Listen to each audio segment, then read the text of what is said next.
In the wake of the horrific massacre in Christchurch, New Zealand Prime Minister Jacinda Ardern thinks the United States should change our gun laws. Take a listen. Just to remind, over 110 mass shootings in the United States since 1982, according to an investigative site. 15 school shootings alone this year.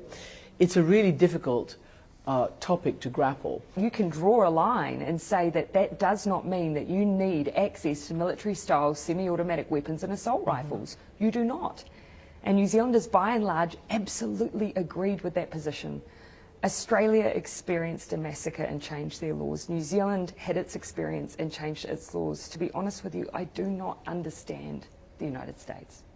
First of all, CNN says there have been 15 school shootings in the U.S. in 2019 so far, but that is deliberately misleading. So let's debunk that real quick. In the first 19 weeks of 2019, liberals claim there have been 15 separate school shootings, but they don't define what constitutes a school shooting. If you look carefully at these 15 incidents they classify as school shootings, the incidents include drug deals, accidental shootings, incidents that happen near schools but are unrelated to the school itself, and a BB gun injury. In fact, schools in the U.S. are actually safer now than they were 20 years ago. According to research by Northeastern University, 4 times as many children were killed in schools in the early 1990s than now. Just so we have our facts straight. But here's the thing. New Zealand Prime Minister Jacinda Ardern says, "I don't understand the United States or why we don't enact gun control." Let me explain the United States to you, Madam Prime Minister, because you're right. You don't understand the United States. Here in the U.S., 98% of mass shootings in the past 50 years have happened in gun-free zones, thanks to gun control. The majority of gun crimes in the U.S. are committed with firearms that have not been purchased legally, so gun control wouldn't prevent them. Even when you ban guns, look at what happened in London. The murder rate is now higher than the murder rate in New York City. In Australia, violent crime went up after the gun ban.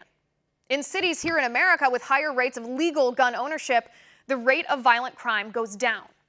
In the cities with the strictest gun control laws in America, the rate of violent crime goes up.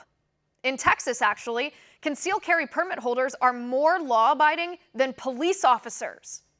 In other words, here in the United States, we not only have a Second Amendment in our Constitution that protects our unalienable right to keep and bear arms, we know that gun control doesn't work. None of the gun control ideas from the left would actually stop shootings. Look at the ideas from the left. Which policies would prevent or stop mass shootings? Age limits? Nope. Most mass shooters are over the age of 21. And the Colorado school shooter, for example, who was under 21, he used a handgun, which was illegal for him to own at that age already. But he got it illegally, so the age limit was moot.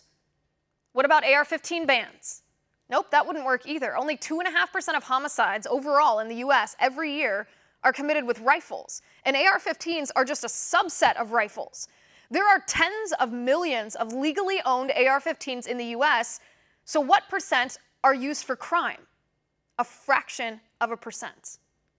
What about background checks? Again, no. Background checks and gun owner registries, they go hand in hand because the government has to keep a record of citizens who own guns and have passed background checks. So look at history. How have governments used gun registries in the past? Well, Nazi Germany used gun registries to disarm Jews.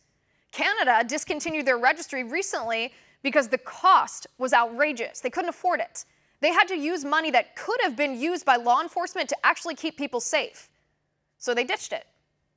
Do you trust a government that used the IRS to target conservatives to keep a list of gun owners?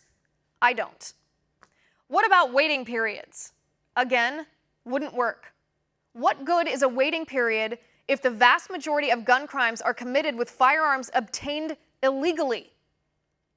So what about red flag laws? Again, would not work. What good are red flag laws if the government agencies, the law enforcement agencies who promise to keep us safe, drop the ball?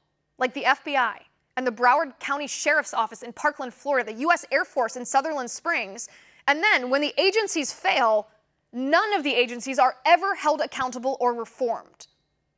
Madam Prime Minister, if you ban guns, or if we in the United States ban guns, then only criminals will have guns. It's not rocket science. If we ban guns, then law-abiding citizens will have no means of defense. You should know this. The shooting at the Second Christchurch Mosque was stopped by a law-abiding Muslim man with a legally owned firearm.